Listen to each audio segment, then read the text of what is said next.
In this tutorial, I'm going to walk you through how to create a two-independent sample study with random participant allocation on the Participant Hub. Select a two-independent sample study with random group allocation when you want to compare the scores of two different groups of participants, and you want participants to be assigned into those groups randomly.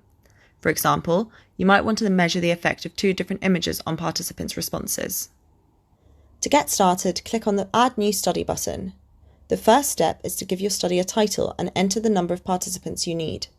This number represents a maximum. When this number is reached, no further participants will be able to join your study. You might wish to use a power analysis tool to help determine how many participants you need for your study.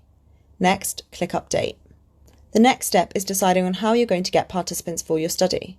Depending on the type of account you have, there are a few different options that you'll have on this page. Watch our Getting Started tutorial for more information about the different options on this page. For this example, we'll choose a free study. The next step is to choose your design. Select Two Independent Sample Study with Random Allocation. On this page, you can introduce your study to participants. You might want to give them some context or background information about your study and some instructions on what they'll be expected to do. Next, you'll need to set your two conditions. You can do this by entering text into each of the boxes or by dragging and dropping a media item into the space provided. Roughly half of your participants will be assigned into each of these conditions, and this will be done on a random basis. Click Next and you'll be taken to this page where you can add your questions. You can include as many questions of different types as you'd like in a two-independent sample study with random allocation, as long as you include at least one numerical question, as this will be used to compute the statistical analyses. Our system will analyse the difference in scores between participants who received Condition 1 and participants who received Condition 2. We have video tutorials about each of the different types of questions in our user guide, so this tutorial won't take you through how to create the different question types. Once you've created your questions, the next step is to create your consent and debrief forms. The consent form is shown to participants before they join the study. It should have information about what participants will be required to do and the type of research you're doing, so that participants can make an informed choice about whether or not they'd like to join the study.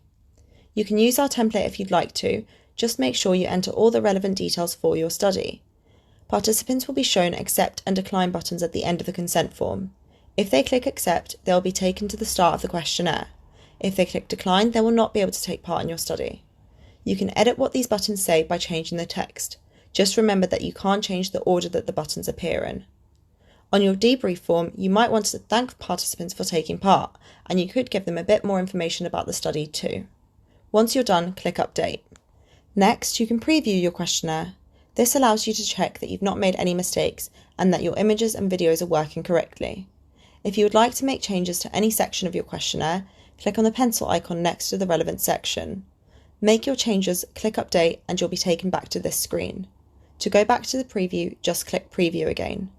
Clicking on the mobile icon will allow you to view the preview of your study in a mobile view.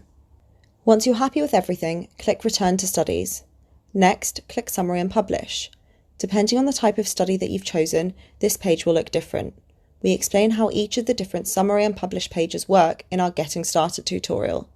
When you're happy with everything on this page, tick the box and click Proceed and Send to publish your study.